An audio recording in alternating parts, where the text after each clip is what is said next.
মামা বিড়াল পিকামণি, মামা বিড়াল পিকামণি, তুমি সবাইকে একটু বলে দাও তো তুমি কেন ভিডিও দিতে চাও না? তোমার বন্ধুরা তো সবাই আমাকে বলে কেন পিকামণির ভিডিও দাও না। তো তুমি বলো তো সবাইকে কেন তুমি ভিডিও দিতে চাও না? ভিডিও কি দিব বন্ধুরা, তোকলানির জন্য আমার মেজাজ সব সময় খারাপ থাকে। ওর বাপকে বললাম যে তোমার মেয়ে তুমি নিয়ে যাও, ওর বাপ কোনো সময় ওর মেয়েকে নিয়ে যায় না, সারাক্ষণ আমার মাম্মাকে জ্বালায়। খুব দুষ্টু তো তোকলানি কি ভালো, বাপের মতো দুষ্টু হয়েছে। তো এইটা নিয়ে আমার গ্যাঞ্জাম চলে।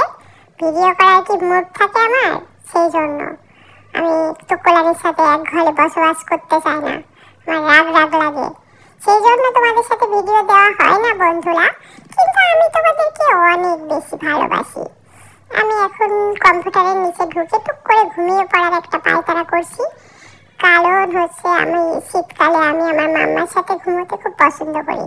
কিন্তু ঘরে এসে দেখবো তোকলানি কম্পিউটারের উপর গোল হয়ে বসে আছে, ওকে দেখলেই আমার মেজাজটা গরম হয়ে যায়। সেই জন্য তোমাদের সাথে ঠিকমতো ভিডিও দিতে পারি না। তোমরা মন খারাপ করো না বন্ধুরা, আমি তোমাদেরকে অনেক ভালোবাসি। আর আমার মাম্মা যখনই ভিডিও করতে চায় আমাকে, আমি টুক করে দৌড় মারি। পিকামণির প্রিয় বন্ধুরা, দেখলেন তো আমার কোনো দোষ নাই, আমি ভিডিও করতেই চাই, বাট আপনাদের দুটো পিকামণি করতে চায় না ভিডিও। যখনই ফোনটা হাতে নিব যে পিকামণি আয় একটু ভিডিও করি তো বন্ধুদের সাথে দিই, আর ও অমনি দৌড় দেয়, কখনোই ভিডিও করতে দেয় না। কারণ তার তোকলানির সাথে প্রচুর ঝগড়া।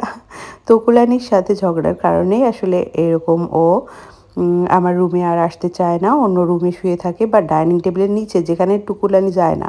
তো টুকুলানি আবার দেখতে যায় যে মাম্মা ডাইনিং টেবিলের নিচে শুয়ে শুয়ে কী করে, তখন পিকামণি চেয়ারের উপর বসে হিস হিস করে যেন টুকুলানি সরে যায়। তো ওদের এই ঝগড়া দ্বন্দ্ব হয়তো বা মিটবে না, হয়তো মিটে না, জানি না কারোর বাসায় মা মেয়ে বিড়ালরা একসাথে থাকে কি না।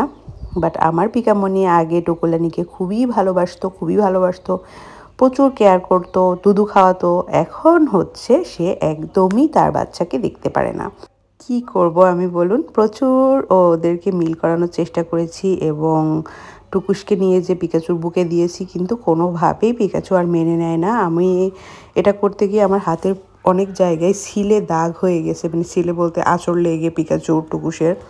কারণ টুকুসকে কাছে নিয়ে গেলে পিকাচু এমন জোরে রিয়্যাক্ট করে বা অ্যাগ্রেসিভ হয়ে যায়, যখন আসলে আমার খারাপ লাগে, টুকুসেরও খারাপ লাগে, সেজন্য আর নিয়ে যাওয়া হয় না। থাক, আমি মনে করি ওরা অবলা প্রাণী, বলতে পারে না কথা, তাই ওরা ওদের মতোই থাক, আমি আর জোর করি না এখন, আগে করতাম।